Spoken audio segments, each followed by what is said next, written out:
Hola, muy buenas tardes.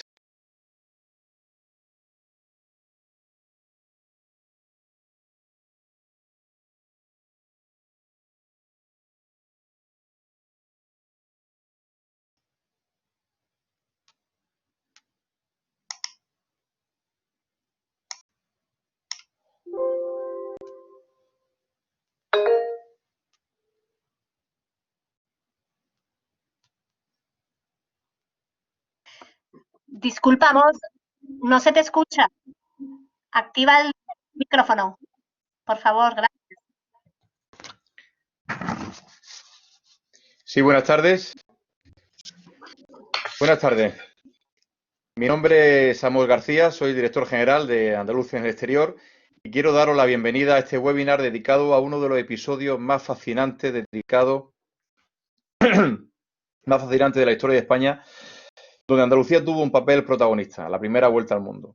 La conferencia de hoy se enmarca dentro de un ciclo general que lleva por título Andalucía hacia el mundo, historia, viajes y flamenco, que estamos realizando de forma conjunta con la Fundación del Centro de Estudios Andaluces. Es una iniciativa compuesta de 12 conferencias online que va desde noviembre hasta enero de 2021. Están destinados a divulgar nuestra cultura e historia entre la numerosa comunidad andaluza en el exterior y a todo el público que esté interesado. Hoy asistimos a la segunda webinar de este ciclo, que está coordinado por el periodista especializado en divulgación histórica, Félix Rodríguez Ruiz Cardador, al cual aprovecho para darle un cariñoso saludo. Y hemos querido poner en valor 3 aspectos universales relacionados con Andalucía: el flamenco, la historia de nuestra comunidad y la primera vuelta al mundo, coincidiendo además con su 500 aniversario. Entre las conferenciantes que participan en esta iniciativa, en este ciclo, se reúnen profesionales, académicos y expertos que ofrecerán una visión rigurosa y actualizada del papel de Andalucía en cada ámbito. Esto es una iniciativa que viene a atender las solicitudes trasladadas por parte de los representantes de las entidades andaluzas en el exterior y que encontramos con esta vía una alternativa a las actividades presenciales que veníamos desarrollando hasta el inicio de esta pandemia, que esperamos, por otra parte, que finalice pronto. Yo voy a dejar con Félix, que va a actuar como moderador, y con el profesor Calvo Pollato y su interesante ponencia sobre las complejas relaciones entre España y Portugal a inicios del siglo XVI. Les adelanto que es un verdadero placer escuchar al profesor, que es capaz de transmitir la historia con un relato ameno y cercano. Espero que disfrutéis con la conferencia y me despido recordando que esta conferencia queda ya disponible en el canal de YouTube de la página del Centro de Estudios Andaluces y también dentro de la plataforma Redica de esta Dirección General. Muchas gracias. Muchas gracias, Amos. Buenas tardes a todos. Mi nombre es Félix Ruiz Cardador.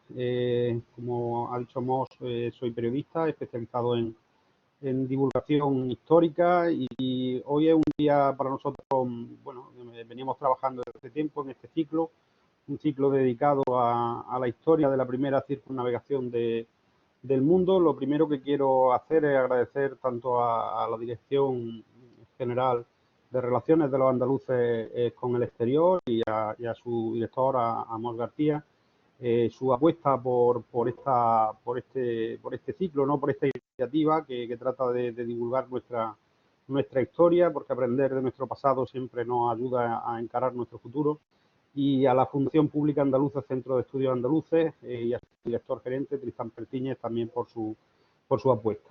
Yo solo quiero aclarar un poco o explicar brevemente que el formato lleva esta pequeña presentación, por mi parte, una pincelada nada más sobre el autor que hoy nos acompaña, que además es muy conocido, y explicar que, bueno, cuando yo concluya, comenzará José Calvo Pollato su ponencia y al acabar tendremos una pequeña turno de preguntas que se pueden realizar cuando él acabe. Yo lo avisaré y en las flechas que hay a la derecha de la pantalla, si se pulsa, se abre un espacio para el chat y en ese chat es donde se pueden escribir las preguntas que luego yo le formulo a nuestro invitado de hoy, a don José Calvo Pollato. Simplemente decir que este ciclo que consideramos que es muy importante. El año pasado se cumplió el 500 aniversario de la partida de Magallanes y Elcano desde Sanlúcar. Ahora, si no creo mal, estarían ya hace 500 años a punto de llegar al Océano Pacífico. Y bueno, creo que es un buen momento para reflexionar con 4 sesiones sobre distintos aspectos, ¿no? La que hoy nos corresponde, el contexto, ¿no?, en el que se produce ese comienzo del viaje, con las relaciones que existían entre España y Portugal, los dos países que en ese momento se repartían el mundo, que ahora nos lo explicará nuestro invitado de una manera muy, muy singular. Y después pues, tendremos a otros 3 ponentes que nos explicarán pues cómo era la Sevilla de la época a la que llega Magallanes. También hablaremos de la cartografía del viaje con el especialista Fernando Olmedo y concluiremos en enero con el periodista Jesús García Calero hablando del destino que tuvieron esos barcos que salieron de Andalucía. De don José Calvo Pollato, simplemente decir que es profesor, que ha sido parlamentario andaluz, de fina oratoria, como siempre digo, y alcalde de su pueblo durante una década de la ilustre ciudad de Cabra. Es doctor en historia, es ensayista, escritor y uno de los novelistas históricos más célebres de nuestro país, con ya una larga nómina de novelas que sería prolijo aquí en enumerar, que no tendría mucho sentido. Simplemente decir que su última novela, creo que es relevante citarla, que es El viaje infinito, es una novela que precisamente está inspirada y relata la aventura de Magallanes y Elcano, ¿no?, que inician en Sanlúcar y que solo completa Elcano y uno de los barcos, y que esa novela, por cierto, ha tenido un gran éxito y ha sido una de las novelas más leídas en este periodo de estados de alarma y pandemia, ¿no? En el año 2019 salió y todavía está en las librerías para cualquiera que quiera disfrutarla, porque es un relato apasionante. Nada más, con él empezamos este ciclo. Como digo, al final avisaré para poder hacer las preguntas en el chat. Y nada más, les dejo con José Calvo Pollato, al que desde aquí le agradecemos mucho su presencia esta tarde. Bien, buenas tardes. Me van a permitir que salude brevemente al director general, a Mons. Muchas gracias por sus palabras. Y, como no, también a Félix Ruiz Cardador, y mi agradecimiento al Centro de Estudios Andaluces por impulsar el conocimiento de nuestra historia, la difusión de nuestra historia, no solo en nuestro país, sino más allá también de nuestras fronteras. A todos, muchas gracias. Y, como no, también a quienes están detrás de todo este sistema que nos permite en estas circunstancias, en fin, poder hablar, poder, en fin, dar conferencias, compartir con quienes deseen hacerlo la posibilidad de acercarnos a nuestra historia. Yo voy a hablarles de la rivalidad que mantuvieron las coronas de Castilla y Portugal, si quieren España y Portugal, para que nos entendamos, durante aproximadamente medio siglo. Ese medio siglo iría desde el año 1479 hasta el año 1529, esos 50 años que marcan el paso, la transición del siglo XV al siglo XVI. ¿Por qué he escogido esas fechas? Las fechas están en función de que en 1479 se firma la conocida como Paz de Alcasovas. La Paz de Alcasovas era la que ponía fin a una guerra civil en la Corona de Castilla, en la que se disputaron el trono, por un lado, la hermana de Enrique IV, Isabel, que más tarde sería conocida como la Reina Católica, y por otro lado, la hija de Enrique IV, la cuestionada hija de Enrique IV. Había una corriente de opinión que señalaba que no era hija del monarca, sino de un noble. Se le motejó con un nombre infamante, la Beltraneja, que aludía al apellido, al nombre del padre, perdón, don Beltrán de la Cueva. Esa guerra civil fue una guerra en la que Castilla estuvo partida, mientras que una de las candidatas, Juana, estuvo apoyada por Portugal y la otra candidata, Isabel, estuvo apoyada por Aragón. Era porque tanto una como otra estaban apoyadas por sus respectivos maridos. Juana estaba casada, aunque el matrimonio no se había llegado a consumar, con el rey de Portugal, mientras que Isabel estaba casada con Fernando, que era el heredero de la corona de Aragón en aquel momento. Bien, esa Paz de Alcasovas puso fin a la guerra, que significaba que Isabel se convertía en reina de Castilla y Juana quedaba postergada, introducida en un convento, primero en Coimbra, posteriormente en Lisboa. Allí quedó olvidada, los portugueses la llamaban la excelente señora, en la corte castellana se referían a ella como la monja de Coimbra, y ella siempre firmó Juana, yo la reina. Bien, ¿por qué he aludido a la paz de Alcasovas? ¿Qué es la que pone fin a esa guerra? ¿Qué tiene que ver esa paz con esta rivalidad hispano-portuguesa, más allá de que hubiese habido una lucha en la corona de Castilla, en una rivalidad naval por el control de las rutas marítimas en aquel momento en que estaban empezando a producirse importantes descubrimientos geográficos, o estábamos a las puertas de que esos importantes descubrimientos geográficos se convirtiesen en realidad?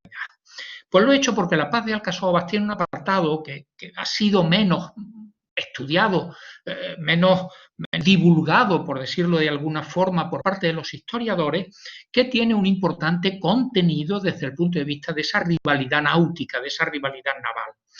En la paz de Alcasovas se decide, por ejemplo, que las Canarias quedarán en manos de Castilla, y de hecho hoy forman parte de España, mientras que las Madeira y las Azores quedarían para Portugal. Pero había otro detalle, a mi modo de ver, mucho más importante. En ese tratado de paz decía que los barcos castellanos no podrían bajar de lo que se denominaba entonces la mina. La mina era lo que hoy conocemos nosotros como el Golfo de Guinea. Es decir, no podían bajar bordeando la costa africana más allá del Ecuador. Eso le dejaba a los portugueses las manos libres para la ruta por la que venían explorando el continente africano, intentando encontrar el extremo sur y abrir una ruta que les permitiese llegar a las especias. El comercio de las especias era muy importante para los europeos en aquella época, y había sufrido un grave quebranto desde que los otomanos se habían apoderado de Constantinopla. Los venecianos tenían cada vez más dificultades para aprovisionar a Europa los productos que en aquel momento tenían un valor verdaderamente extraordinario, un valor comparable al del oro, incluso superior en algunos casos, ¿no? Ese es el objetivo de Portugal, controlar esa ruta que, bordeando el continente africano, les permitiese llegar a lo que se conocía como el Moluco, como la especiería, las Islas de las Especias, etc. Y en esa paz de Alcasovas es donde se determina que los castellanos no podrían bajar más al sur del Ecuador, más allá de la mina, que, como les he dicho hace un momento, era el nombre con que se denominaba en aquella época al Golfo de Guinea. Efectivamente, los marinos portugueses, extraordinarios, excelentes nautas, probablemente los mejores marinos de la época, van bordeando ese continente buscando llegar al extremo sur. En el año 1488, Bartolomeu Díaz es capaz de llegar al extremo sur de África, a lo que hoy sería el Cabo de Buena Esperanza, doblarlo y empezar a navegar por el Índico. Regresó rápidamente a Lisboa con una noticia extraordinaria. Los portugueses acababan de encontrar el extremo sur de África. Se había acabado aquel continente que durante muchísimos años, durante décadas, habían venido tratando de llegar a ese extremo sur bordeando la costa africana. Por lo tanto, tenían abierta la ruta. Pero en 1492 se produce, en esa rivalidad náutica que tienen unos y otros, un acontecimiento portugués inesperado. Y es el viaje que impulsa la corona de Castilla, con Cristóbal Colón como almirante de una pequeña flota, 2 carabelas y una nao, que cruzan el Atlántico, el llamado Mar Tenebroso. Entonces, si ustedes observan muchos mapas de la época, podrán ver curiosos detalles como en medio de las aguas de ese mar se pueden ver dragones marinos, sierpes que se comen los barcos, donde los peligros acechan continuamente. Hay una verdadera preocupación, hay un verdadero temor a introducirse en las aguas de ese océano Atlántico, de las que se tiene poco conocimiento. Poco es mucho, no se tenía prácticamente ningún conocimiento. Pues bien, Colón llega a lo que él pensaba que eran las Indias, es decir, otro camino diferente al que habían venido utilizando los portugueses bordeando el continente africano para llegar a donde estaban las especias. Lo que nadie sabía en aquel momento era que Colón, con lo que se había encontrado, era con una tierra que para los europeos era completamente desconocida y que terminaríamos conociendo con el nombre de América. Colón estaba descubriendo un nuevo continente. Cuando Colón al año siguiente, en 1493, regresa, el impacto de la noticia de que ha llegado a las Indias, que era lo que se pensaba en aquel momento, cruzando el Atlántico, navegando hacia Poniente, hacia el oeste, a diferencia de cómo lo habían hecho los portugueses, que era navegando hacia Levante, bordeando África y luego navegando hacia el este, hacia Levante, causó un verdadero impacto en Lisboa. El Papa, que en aquel momento era Alejandro VI, un Papa español, un Papa Borja, publica unas bulas, las Intercaetera, por las cuales la corona de Castilla y la corona de Portugal se reparten el mundo, literalmente como les estoy diciendo. El mundo se lo reparten los países ibéricos. Se decide que 100 leguas al oeste de las Islas Azores se trazará un meridiano, se trazará una línea que divide al mundo en dos mitades, en dos hemisferios verticales, no son dos hemisferios horizontales separados por el Ecuador. El hemisferio occidental sería para España, el hemisferio oriental sería para Portugal. Los portugueses protestaron y consideraron que el reparto que el Papa había realizado en aquellas bulas no le faltaba razón a Portugal. El reparto que el Papa había realizado favorecía de una manera clara, yo diría que casi descarada, las intenciones de España, en fin, los planteamientos de España. De tal manera que al año siguiente, en la ciudad castellana de Tordesillas, se reúne una comisión de expertos portugueses y de expertos españoles para modificar, era nada más y nada menos que enmendarle la plana al Papa, lo cual no era una cosa pequeña, no era una cosa menor, modificar la posición de ese meridiano que repartía el mundo en dos hemisferios. En lugar de encontrarse 100 leguas al oeste de las Islas Azores, en Tordesillas lo que se acuerda es que esté 370 leguas al oeste, pero no de las Islas Azores, sino de las Islas Cabo Verde, que estaban un poco más a levante. Ahí se traza ese meridiano y ahí quedan, por acuerdo tanto de portugueses como españoles, dividido el mundo en esos dos hemisferios.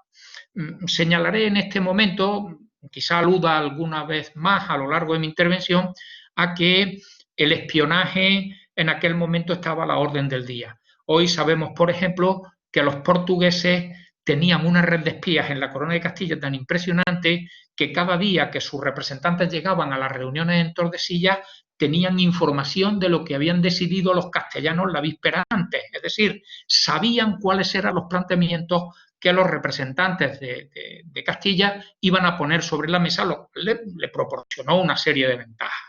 Y tengo que añadir que aquello de los espías portugueses en la corte castellana estaba correspondido por la existencia de espías castellanos en la corte portuguesa, en la corte lisboeta.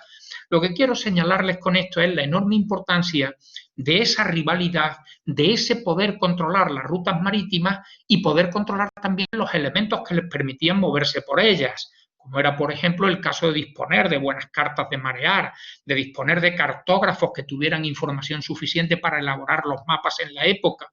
Los mapas de entonces eran auténticos secretos de Estado que se guardaban y se conservaban, en fin, de una manera extraordinaria, ¿no? Tenemos ya, por lo tanto, el mundo repartido en esas dos mitades. ¿Dónde quedaban las Islas de las Especias?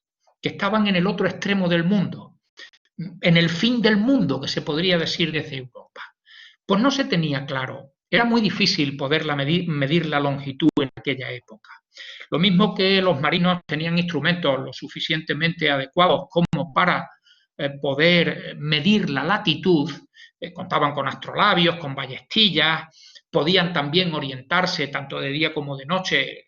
La brújula les permitía saber, tener marcada la dirección norte, la estrella polar en el hemisferio norte les permitía también orientarse durante la noche, cosa que no les servía en el momento que cruzaban el Ecuador y se situaban en el hemisferio sur, pero para medir la latitud, como digo, tenían elementos suficientes para poder realizarlo.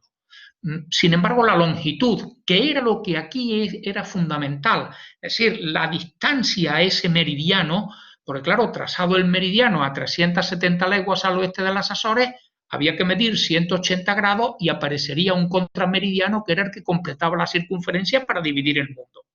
¿Quedaban las Islas de las Especias al este de ese meridiano, de ese contrameridiano, y por lo tanto pertenecían a la corona de Castilla? ¿Quedaban al oeste de ese contrameridiano y por lo tanto pertenecían a la corona de Portugal, ahí se abrió un debate extraordinario.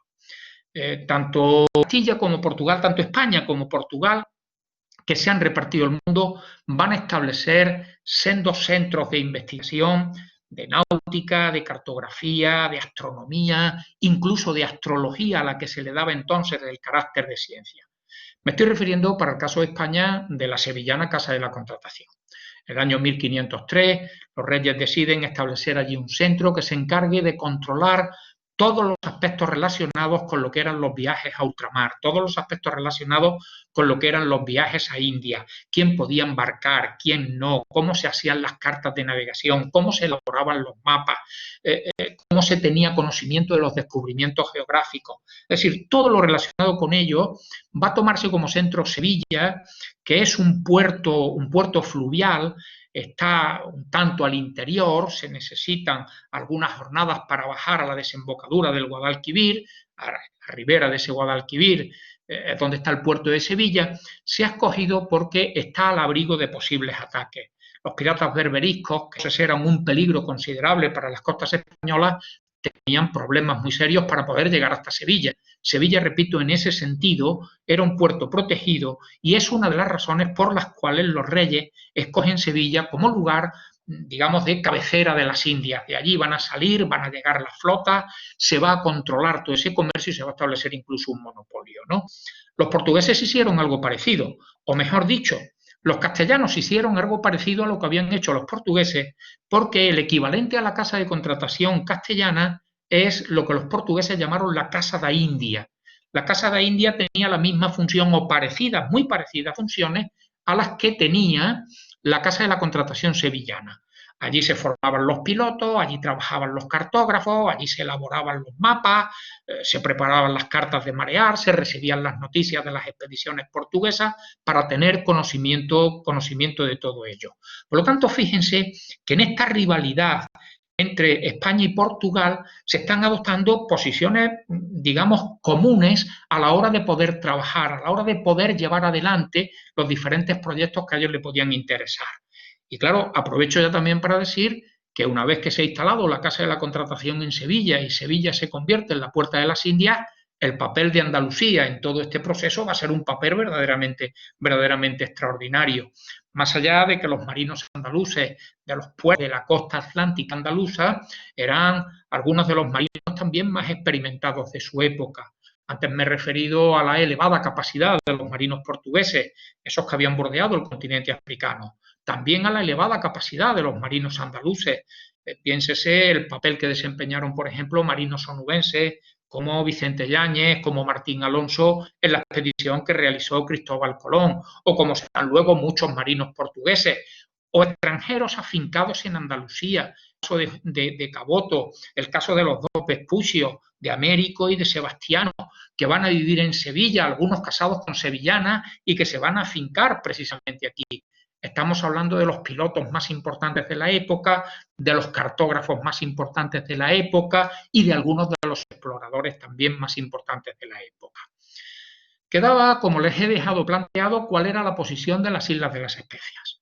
Los portugueses van a sostener que se encontraba al oeste de Contrameridiano y que por lo tanto correspondía a su propio hemisferio. Por el contrario, España va a sostener la posición de que se encontraban al este de ese contrameridiano y por lo tanto quedaban en el hemisferio hispano según se había acordado en el Tratado de Tordesillas.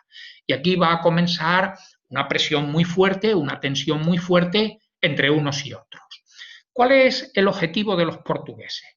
Pues que los castellanos no puedan abrir una ruta por su hemisferio. Y harán todo lo posible para ello. Se llegaron incluso a falsificar mapas. A Carlos I se le llegaron a presentar mapas donde era imposible pasar del Océano Atlántico a lo que hoy conocemos como Océano Pacífico y que en aquella época se llamaba como el Mar del Sur. Mapas que venían a decir que era una inutilidad buscar ese paso, que era una inutilidad organizar escuadras, preparar FAS, gastar mucho dinero para que se impulsasen expediciones que tuviesen ese objetivo porque no conducían a ninguna parte, ¿no? Sin embargo, en España, en la Corona de Castilla, se tenía muy claro que se podía encontrar un paso. En el año 1516 se lanza una expedición para tratar de llegar al mar que había al otro lado de lo que en principio se consideró que eran las Indias, y ya se sabía que era un continente nuevo y que empezaba a denominarse como América. Núñez de Balboa, otro andaluz que participa en esto, ha descubierto la Mar del Sur, ha cruzado el Istmo de Panamá y ha visto que hay un mar al otro lado de las Indias. Demuestra de una forma fehaciente que aquello es un continente nuevo, que al otro lado hay más agua y que quizá al otro lado de ese agua es donde se encuentran las Indias y donde se encuentra la especiería. Pero claro, había un problema serio, un problema muy importante. ¿Cómo llegar del Atlántico al Mar del Sur? ¿Cómo encontrar un paso que permitiese a los barcos ir de un océano a otro? Tenemos noticias de alguna hazaña verdaderamente heroica que nos llama poderosamente la atención. Hubo españoles de aquella época que desde la costa del Caribe, en el Istmo de Panamá, desmontaron, desarmaron un bergantín, se lo echaron a cuestas, cruzaron el istmo y volvieron a armarlo en la costa del Mar del Sur. Pero bueno, ustedes entenderán que no era cuestión de andar armando y desarmando bergantines, echándoselos a cuestas para poder armarlos en el mar que quedaba al otro lado. Había que tratar de encontrar un paso. Esa fue la expedición de Díaz de Solís. Díaz de Solís, buscando el paso, llegó hasta lo que hoy conocemos como Buenos Aires, hasta el estuario del Río de la Plata. Allí no pudo continuar porque muere Díaz de Solís, mueren una cantidad importante de los hombres que le acompañan, y además sus cadáveres son devorados por los indígenas que en aquel momento tenían costumbres antropofágicas, ¿no? Cuando en Sevilla se tuvo noticia de cuál había sido la suerte de Díaz de Solís y de algunos de sus hombres, aquello causó un impacto verdaderamente profundo. Las dificultades, que eran grandes, se veían todavía aumentadas. Aquello significaba, por ejemplo, un problema serio para poder reclutar hombres que estuviesen dispuestos a embarcarse para ir a unos lugares donde podían ocurrir cosas como aquellas. Los portugueses se encargaron, además, de ampliarlo, de magnificarlo, de señalar que esas dificultades, que repito, eran muy grandes, eran todavía mayores. Sin embargo, eso no fue obstáculo para que un marino portugués, que se llamaba Fernão de Magalhães, nosotros lo conocemos como Fernando de Magallanes, su nombre terminó castellanizándose, viniese allá porque se encontraba mal pagado por los servicios que él le había prestado a la corona portuguesa. Magalhães había estado con Almeida, con Alburquerque, en Malaca, había luchado, había peleado en el norte de África, defendiendo la plaza de Azamur contra el ataque de los moros. Allí había recibido una herida que le dejó ya cojo para toda la vida, no inválido, pero sabemos que cojeaba. Había pedido un hábito de las órdenes militares, de la Orden de Cristo, la gran orden militar portuguesa, había pedido una pensión, en fin, con la suficiente importancia como para que le permitiese vivir con cierta dignidad, pero nada de ello le fue concedido.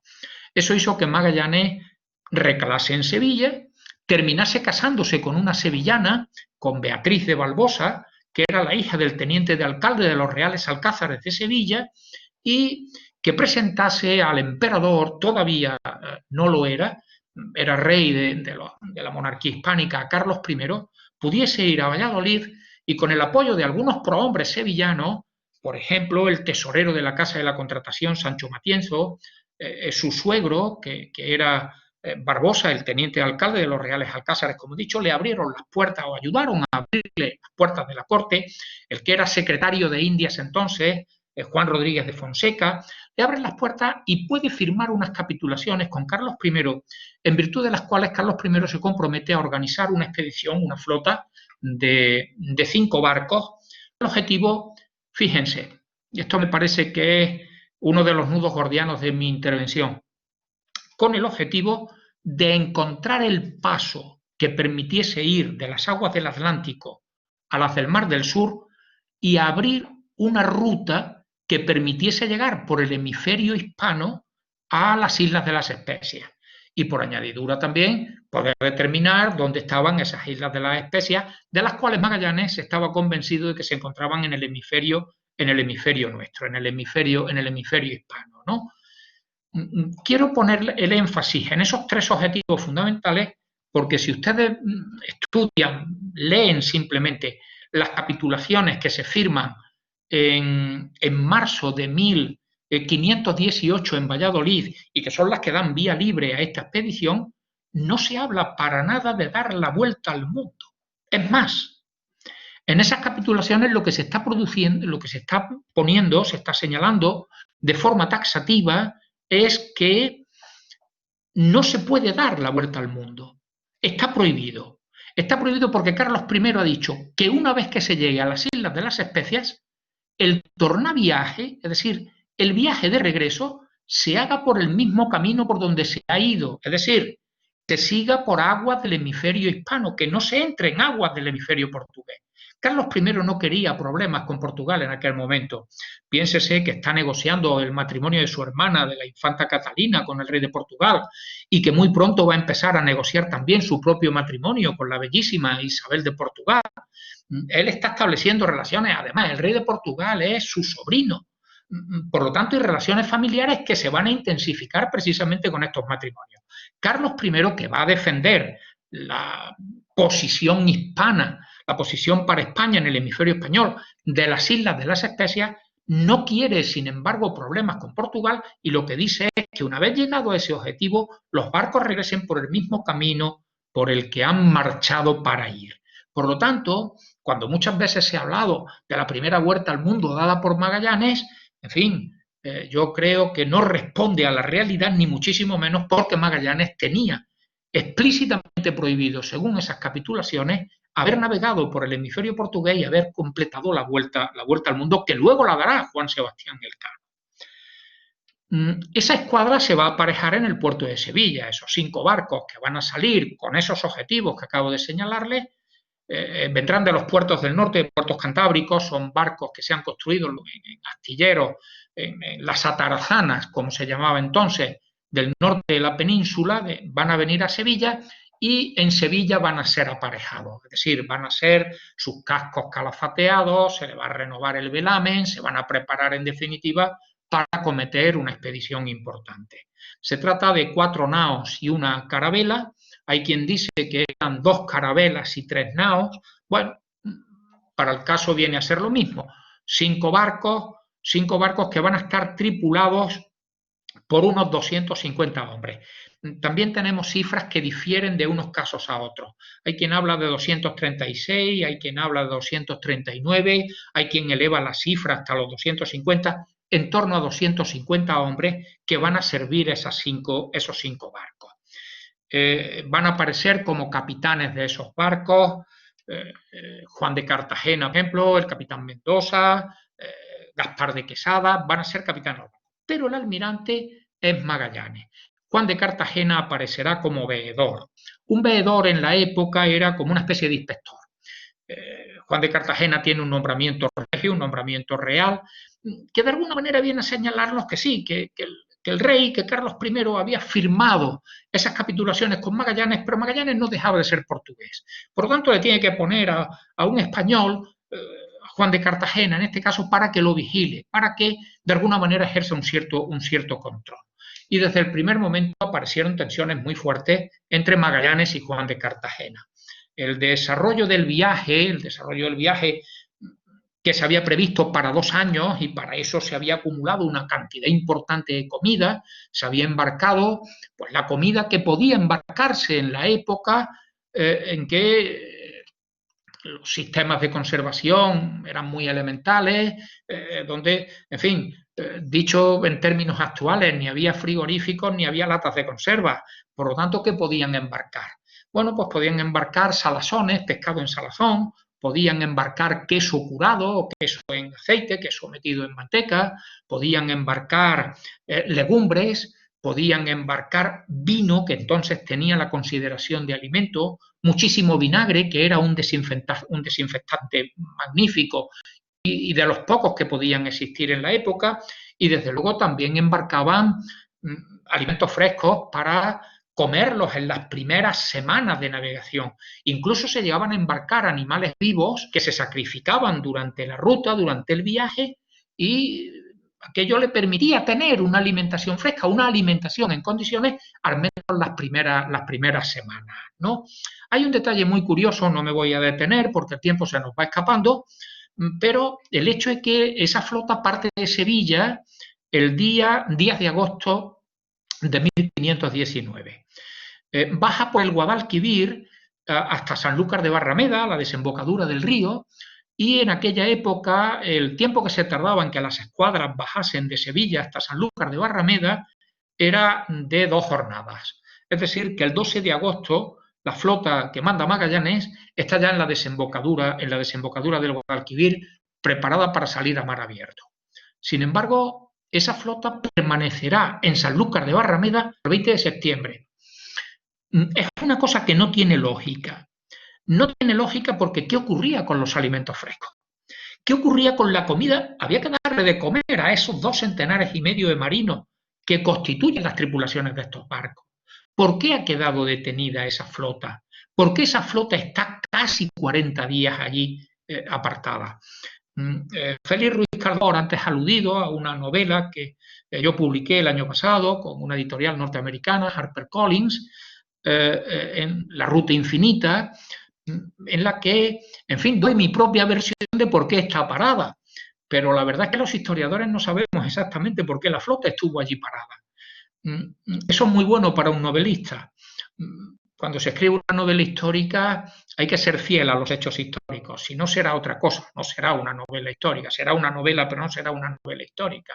Pero cuando la historia no tiene datos para poder explicarnos alguna cosa, el novelista puede acudir a la ficción, puede en definitiva imaginar, pensar algo verosímil de por qué la flota está allí parada. Pero la realidad es que, contra todo pronóstico, la flota está parada en Sanlúcar de Barrameda, en la desembocadura del Guadalquivir, prácticamente 40 días, y vuelvo a repetir, eso no tiene explicación, ¿no?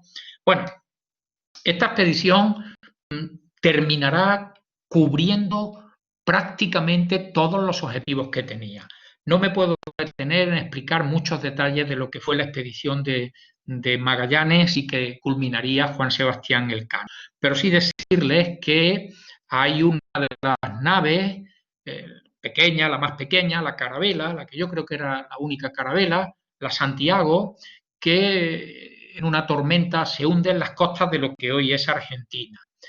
Que en el mes, a finales de octubre, ya en noviembre, llegan a lo que hoy va a conocerse como Estrecho de Magallanes, el famoso paso para poder ir del Atlántico al Pacífico. Aquello era un auténtico laberinto de canales, de pequeños mares interiores, donde resultaba extraordinariamente fácil perderse. Allí desertó una de las naves, la Santiago, que era la más grande de todas, lo cual ya de los 5 barcos solamente quedan 3, solamente son 3 los que pueden llegar a aguas del Mar del Sur, a aguas del Pacífico. La San Antonio además tenía un añadido, era el buque despensa, era el que tenía la mayor cantidad de comida. Cuando desertó los dejó sin la mayor cantidad de comida que tenían. Decidieron seguir adelante porque por un error de cálculo pensaban que el Mar del Sur era un mar relativamente pequeño, que llegarían a las Islas de las Especies en pocos días de navegación. No sabían que se iban a enfrentar al océano más grande de la Tierra. Pigafetta, que es el cronista de este viaje, nos cuenta algunas de las penalidades que pasaron, cómo estuvieron a punto de morir de hambre, cómo cuenta que se les hinchaban las encías, hoy sabemos que era el escorbuto, se les hinchaban las encías de tal forma que les tapaban incluso los dientes, les impedían comer y le provocaban la muerte. Las penalidades fueron extraordinarias. Magallanes morirá en un combate, intervienen algunas de las reyertas que había entre los reyesuelos de la zona, muere en un combate en Mactán, muere en el mes de abril del año 1521, cuando ya han llegado no a las Islas de las Especias, sino al sur de lo que hoy conocemos como las Islas Filipinas, ¿no? A partir de ese momento, con la muerte de Magallanes, las cosas además se complican muchísimo más en la escuadra. Los expedicionarios tienen que pegarle fuego a otro de los barcos porque ya no tienen hombres suficientes, tripulaciones suficientes con las muertes que ha habido para manejar los 3 barcos que quedan de la escuadra. Le pegan fuego a la Concepción y solamente quedan 2 barcos. La Trinidad, que era el buque insignia de la escuadra y que ahora manda un burgalés llamado Gonzalo Gómez de Espinosa, y la Victoria, que es la que manda Juan Sebastián Elcano. Solamente la Victoria se podrá hacer a la mar cuando han sido cargadas de clavo. La Trinidad reventó literalmente, hubo que renovarle el casco. Y bueno, fruto de esa rivalidad hispano-portuguesa, tendrá un destino muy trágico, un destino final. Gonzalo Gómez de Espinosa intentó regresar de nuevo por el Pacífico, pero en lugar de bajar al estrecho de Magallanes, lo que intentó fue ir hasta la costa que hoy es México, al actual Acapulco. No pudo llegar, los vientos se lo impidieron, las tormentas también. La Trinidad regresó a la especiería, se hundió cuando estaba a punto de llegar y su tripulación fue apresada por los portugueses, que los sometieron prácticamente a un sistema de esclavitud. A esos tripulantes, de los cuales los que no habían muerto durante la travesía murieron casi todos. Solamente se salvaron 4 de ellos, que con el tiempo terminaron regresando a España, entre ellos Gonzalo Gómez de Espinosa. Elcano será el que, perseguido por los portugueses en esa rivalidad a la que me he estado refiriendo, será capaz de cruzar el Índico, doblar el cabo de las Tormentas, el cabo de Buena Esperanza, muy alejado siempre de la costa, y navegar por aguas del Atlántico. Llegó a las Islas Cabo Verde y allí logró engañar a las autoridades portuguesas. Les comentó que aquel barco formaba parte de una flota que venía de las Indias, que venía de América, y por lo tanto los portugueses nada tenían que alegar con eso. Pero incluso le vendieron comida. Elcano puede reponer parte de la comida de su bodega, de la que estaba prácticamente vacía, gracias a la compra que los portugueses le permiten realizar. Pero las autoridades portuguesas terminan enterándose de que ese barco tiene clavo, de que ese barco viene de las Islas de las Especias y que ese barco es uno de los que formaban parte de la flota de Magallanes en esta tensión a la que me he referido antes. En consecuencia, trataron de detener a Elcano. Elcano tiene que salir a todo trapo de las Cabo Verde, dejando allí a 13 hombres que habían desembarcado para seguir comprando alimentos, pero que habían sido descubiertos por estas autoridades portuguesas. Bueno, todos ustedes saben que ya en septiembre de 1522 terminará por llegar a Sanlúcar de Barrameda primero, el día 6 de septiembre, y el 8 de septiembre a Sevilla. Elcano, en fin, contará a Carlos I cómo ha sido la aventura, a pesar de que él lo ha desobedecido. Carlos I no le echó muchas cuentas a una desobediencia.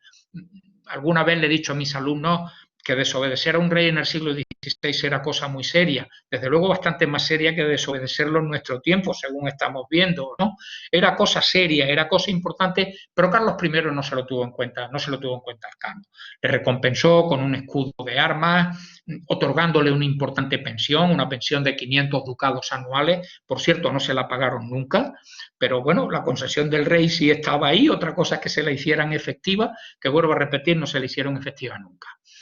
Los españoles habían abierto la ruta pasando del Atlántico al Pacífico y habían llegado a las Especias. Elcano está convencido, además, de que la posición de las Islas de las Especias queda dentro del hemisferio hispano. Los portugueses siguen negándolo. Por lo tanto, en 1522 esta tensión sigue siendo muy fuerte, sigue siendo muy importante. Se intentó llegar a un acuerdo. Siempre la vía diplomática. Tanto los portugueses como los españoles trataban de no romper unas negociaciones donde incluso, como he dicho antes, sus reyes estaban casándose con hermanas, uno con la hermana del otro y el otro con la hermana del uno. Es el matrimonio de Catalina con Juan de Portugal o de Isabel con Carlos I. Y se celebraron una serie de reuniones en el año 1524, primero en Vitoria, a comienzos de año, que no concluyeron nada. Se pospusieron para celebrarse en la frontera hispano-portuguesa entre Badajoz y Elvás. Una reunión se celebraba en Badajoz y otra se celebraba en Elvás. Allí participaron muchos miembros de la Casa de la Contratación, muchos miembros sevillanos. Allí estuvo Vespucio, Sebastiano Vespucio, por ejemplo. Allí estuvo Hernando Colón, el gran bibliófilo que configuraría una de las bibliotecas más importantes de su época y que hoy todavía sigue teniendo Un recuerdo importante en Sevilla es la Biblioteca Colombina, que se encuentra en la propia Catedral de Sevilla, ¿no? Participan y cada uno seguirá defendiendo su posición. Los portugueses consideran que las islas quedaban en su hemisferio, los españoles que quedaban en el suyo. Esas juntas, esas conversaciones de Badajoz y Elvas no concluyeron a nada. La tensión continuó. Carlos I terminará organizando una nueva expedición a las Especias, en contra de la voluntad de los portugueses. Y esa expedición ya no buscaba abrir una ruta, la ruta ya estaba abierta, iba a transitar por la misma ruta. Lo que buscaba ya era apoderarse militarmente de la especiería. Es una expedición que mandará Jofré García de Loaysa y partió del puerto de La Coruña en el año 1525. No voy a contarle el resultado de esa expedición porque acabó en un auténtico desastre y no pudo culminar la ocupación de esas islas, aunque se combatió. Los españoles y los portugueses pelearon muy duramente en lo que son las Islas de las Especias, lo que es Malaca, por tratar de controlar ese territorio. Eso ocurre en el año 1526, 1527. Yo les decía al principio de mi conferencia, y voy terminando, que esto era medio siglo de tensiones y que esas tensiones terminaban en 1529. ¿Qué ocurrió en 1529? ¿Qué pasó en 1529?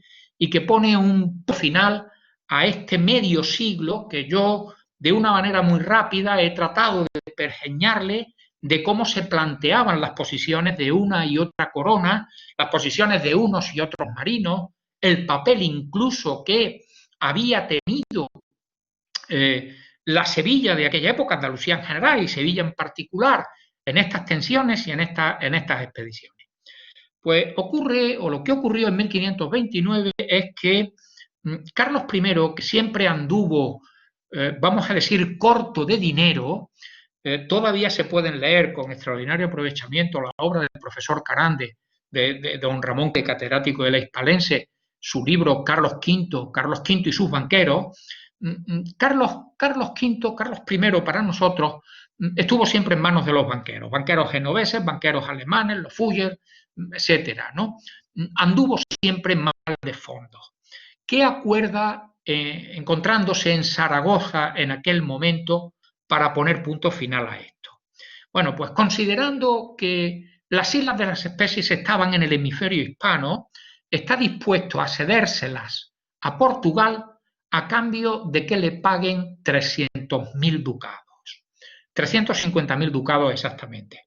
350.000 ducados era una suma verdaderamente importante para la época, muy importante para la época. Piénsese que un salario mensual no malo podían ser al mes 5 o 6 ducados, ¿no?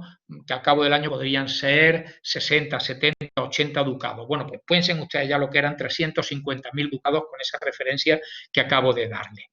Sin embargo, en ese tratado de Zaragoza, en el que parecía ya que España renunciaba definitivamente a la posesión de la especiería, a la posesión de las Islas de las Especias y por lo tanto a una riqueza extraordinaria, Carlos I se reservaba el derecho de devolver ese dinero y en el momento que lo devolviera poder volver a reivindicar su posición. Pero ya les he dicho antes que siempre anduvo corto de fondos, ¿no? Nunca tuvo a mano esos 350.000 euros que en aquel momento su cuñado, el rey de Portugal, le ofreció para que renunciase a cualquier derecho sobre la especiería. Él no renunció a cualquier derecho, sino que tomó el dinero con la condición de que si lo podía devolver, podría reivindicar de nuevo aquella posición. Y termino. ¿Dónde estaban las Islas de las Especias? ¿Estaban en el hemisferio español? ¿Estaban en el hemisferio portugués? Se discutió muchísimo. Fíjense, un pequeño detalle. De separación a 370 leguas al oeste de las Islas Cabo Verde, habría que ver desde qué isla se medía. ¿La más oriental? ¿La más occidental? ¿Podía eso influir? Bueno, el tiempo nos ha dicho que las Islas de las Especias hubiesen quedado en el hemisferio portugués, que los cálculos que se habían hecho hasta aquel momento no favorecían o que decían favorecer los intereses de España o de la Corona de Castilla, hoy sabemos que midiendo tanto desde la isla más oriental como desde la isla más occidental de las Cabo Verde, la especiería hubiera quedado en el hemisferio que, según el Tratado de Tordesillas, correspondía a el hemisferio de los portugueses y, por lo tanto, esas islas se encontraban al oeste de la línea del contrameridiano, ¿no? El Pacífico era un océano extraordinariamente grande, enorme, en contra de lo que se pensaba en aquel momento que podía tener unas dimensiones muchísimo más reducidas. Bueno, pues muchísimas gracias por haberme prestado atención. Esto era lo que yo quería comentarles sobre estas tensiones que enmarcan el viaje de Magallanes, que terminaría dando la primera vuelta al mundo y que llevó a los marinos portugueses y a los marinos españoles a hacer realidad algunas expediciones que hoy nos siguen pareciendo verdaderamente extraordinarias, increíbles, la capacidad de resistencia, de lucha, de aguante que tuvieron aquellos hombres para embarcarse en aquellos barcos y para llevar a cabo verdaderas proezas. Muchas gracias al profesor José Calvo Pollato. Abrimos ahora mismo ya el chat de esta webinar, que para quien quiera pueda realizar preguntas. Como decía al principio, está en unas flechas que se ven a la derecha abajo, se entra y ahí está el chat donde cualquier persona que lo desee puede preguntar. Para empezar, José, nos preguntan, viene aquí, bueno, aquí están entrando muchas, voy a ir intentando moderarlas. Nos preguntan que si el Cano conocía bien la ruta de los portugueses. No, el Cano no había navegado nunca por la ruta de los portugueses. Cuando el Cano decide desde Tidor no regresar por el Océano Pacífico, porque probablemente sabía que iban a la muerte, ahora ya no conocían las corrientes dominantes, no conocían los vientos, regresar por allí era peligroso. Yo creo que el Cano decide navegar por el Índico porque es la única posibilidad que tiene de sobrevivir. Probablemente también influiría, en fin, la posibilidad de ser el primer hombre que le diera la vuelta al mundo, ¿no? Él no conoce esa ruta. De hecho, por ejemplo, se aleja mucho de la línea que seguían los barcos portugueses. Trata de pasar el Cabo de las Tormentas mucho más al sur. Ciudad del Cabo, el extremo sur de África, está a 36 grados de latitud sur. Sin embargo, el Cano trata de cruzarlo a 43 grados de latitud sur para alejarse. No puede. Las tormentas se lo impiden y en mayo de 1522 logra bordearlo, pero muy pegado a la costa, y él sabía que eso era un riesgo para los portugueses. No conocía bien aquellas aguas, en absoluto. Tenía la información que tenía Magallanes y que él puede tenerla porque toda la documentación que Magallanes llevaba como almirante de la escuadra, cuando muere queda también en la escuadra a disposición de los nuevos capitanes. Juan Caballero Gómez nos dice que es muy agradecido por su magnífica conferencia y nos pregunta que el misterio de los 40 días de Sanlúcar, que si hay alguna interpretación, alguna pista, alguna teoría de esos 40 días.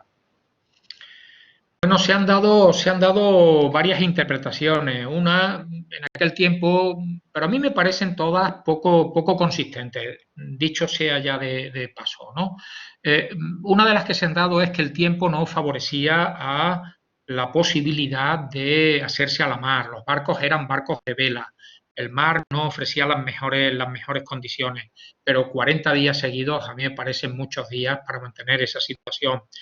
También se ha barajado la posibilidad de que había el temor de que una escuadra portuguesa estuviese al acecho, en esas tensiones a las que me he referido antes, que estuviese al acecho y que descubierta la escuadra por los espías castellanos que había en la corte de Lisboa, a los que me he referido antes, que se tuviesen que hacer gestiones ante el monarca portugués, que Carlos I hiciese gestiones ante el monarca portugués para que esa escuadra se retirase y esa escuadra no atacase a los barcos de la expedición de Magallanes, ¿no?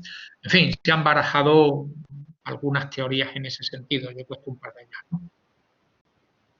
Nos preguntan también por aquí, Victoriano Martín, que cuál fue aproximadamente el coste de la expedición.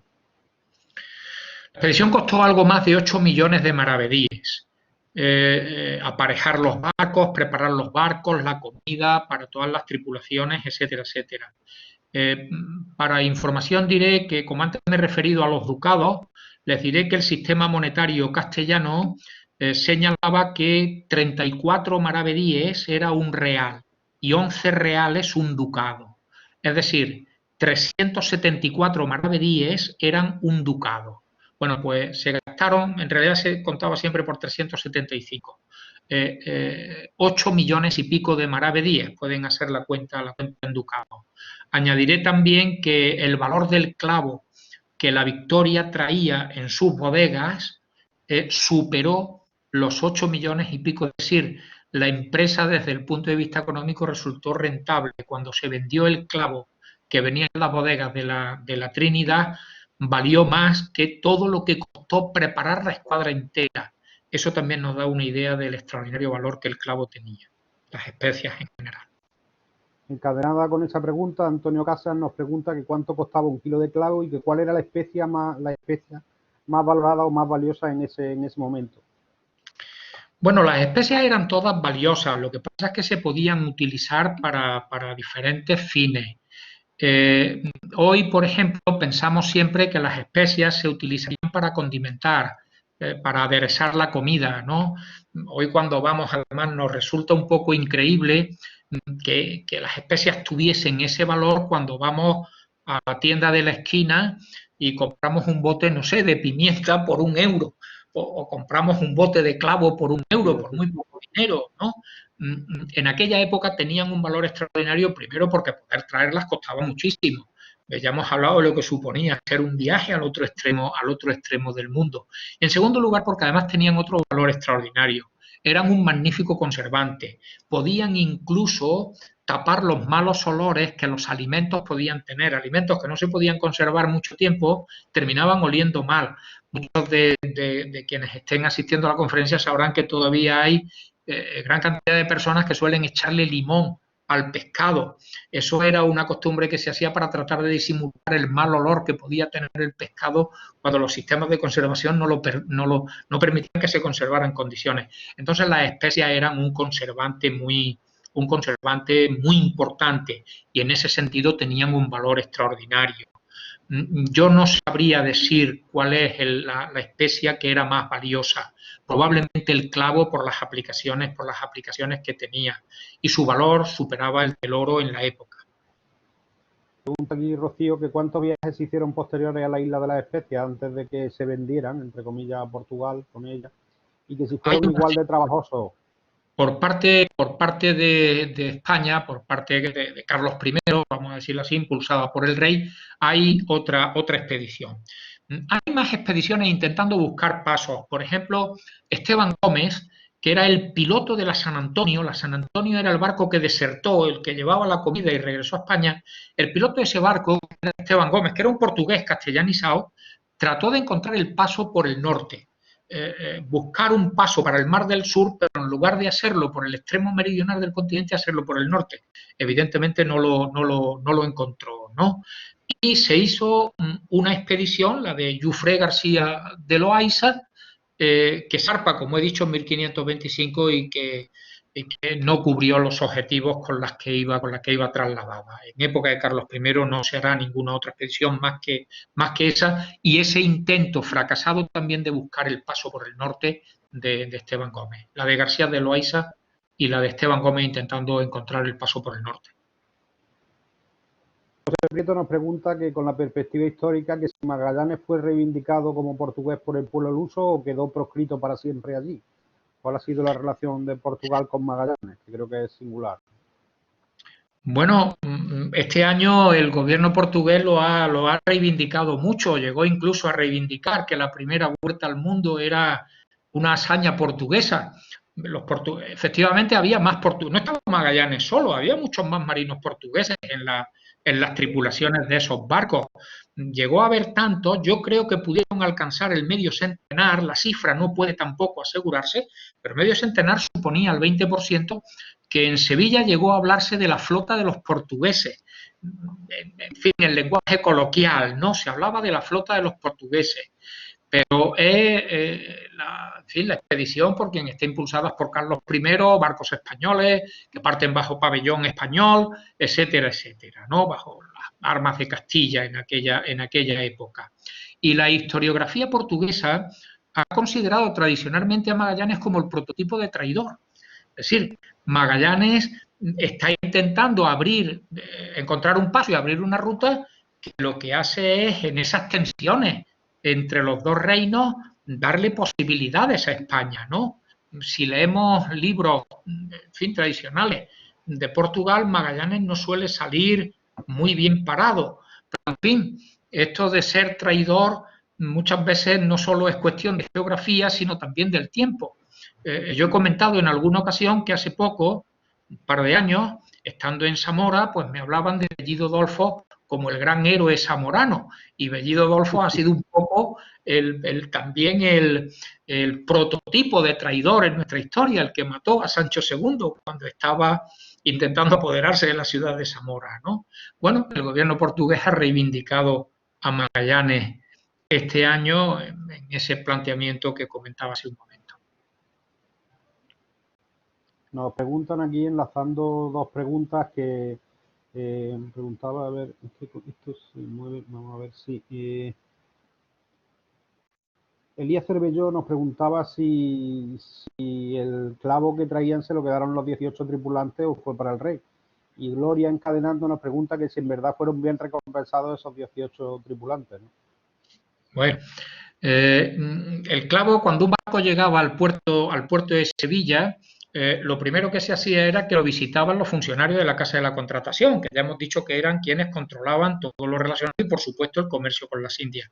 Efectivamente, hay unos funcionarios de la Casa de la Contratación que suben a la Victoria y, vamos a decir, precintan el barco para que no pueda bajarse ningún clavo. Esa carga es de una expedición que ha tenido unos inversores, uno de ellos es el rey, otro, por ejemplo, es don Cristóbal de Haro, que está al frente de un grupo de inversores burgaleses que han puesto dinero para financiar la expedición, y por lo tanto ese clavo hay que repartirlo en proporción a lo que cada cual ha aportado. Por lo tanto, hay que darle a cada uno la inversión en proporción a la inversión que ha hecho, teniendo en cuenta de que siempre había que descontar el 20%, era lo que se llamaba el quinto, que eso era para el rey. Es decir, de la cantidad de clavo que vino, la quinta parte se detraía inmediatamente y eso entraba a formar parte del rey. Luego el rey participaría como uno de los que habían aportado barcos, medios, etcétera, etcétera. Y también se reservaba una cantidad de clavo, un porcentaje de clavo, no recuerdo ahora mismo cuánto era, que se entregaba a la tripulación, donde no todos tenían el mismo nivel. No se le iba a dar lo mismo al capitán del barco que a un grumete, pero todos recibían una parte de su compensación. Y cuando el clavo se vendió, que como les he dicho resultó el precio ser superior al costo de la expedición, es decir, dejaba beneficio, pues una parte, yo pienso que no muy grande, fue a parar a manos de los marinos, y digo no muy grande después de todas las penalidades que habían sufrido, ¿no? ¿Y cuál era la segunda pregunta? Que no la recuerdo. Era que si fueron bien recompensados los 18 tripulantes. Y yo ya le preguntaría también que si el Cano fue bien recompensado. Bueno, de alguna manera ya lo he dicho, yo creo que para el esfuerzo que hicieron la recompensa fue más bien pequeña. Y el Cano, bueno, se le entregará un escudo de armas, algo que era muy importante en aquella época. Hay que conocer los criterios que se manejaban en otro tiempo diferente al nuestro. Y como creo que también señalé, se le concedió una importante pensión de 500 ducados anuales, que era mucho dinero, pero que nunca se le llegó a pagar, ni a él ni a quienes eran sus herederos en el testamento.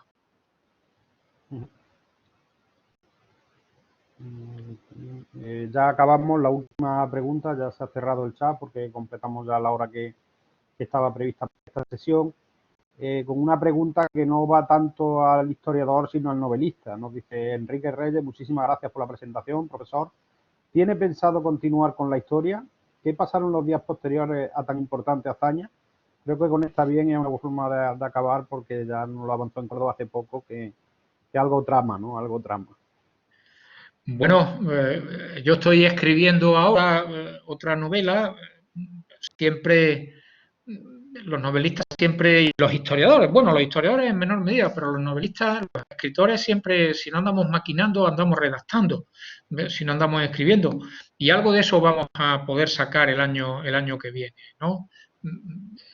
Habría que ver, no sé, qué cosas ocurrieron después de esa primera vuelta al mundo, qué problemas se plantearon y cómo se buscaron soluciones. Algo de ello he contado, ¿no? Pero bueno, no voy a desvelar mucho más. Pero bueno, el año que viene tendremos noticias de ello. Pues muy bien, don José Calvo Pollato, agradecerle su presencia en esta tarde tan amena. La verdad que hoy hay que dar las gracias. Ha habido una cantidad de personas muy alta, y la verdad, darle las gracias a todas las personas que nos han seguido desde Andalucía, desde Valencia, de la Casa de Andalucía de Mislata, que le agradecía su presencia, desde Buenos Aires, desde Tucumán, desde el Río de la Plata. O sea, ha sido la verdad que un placer, ¿no?, ver a tanta gente desde tantos puntos diversos, Cataluña, siguiendo esta conferencia, tantos andaluces, que esperamos que continúen con nosotros a lo largo de este ciclo, que continúa el día 3 de diciembre con la gran historiadora y académica de la Real Academia de la Historia Española, Enriqueta Vila, que nos va a hablar de la Sevilla de la época, la Sevilla de Magallanes, que se titula la conferencia. Antes también,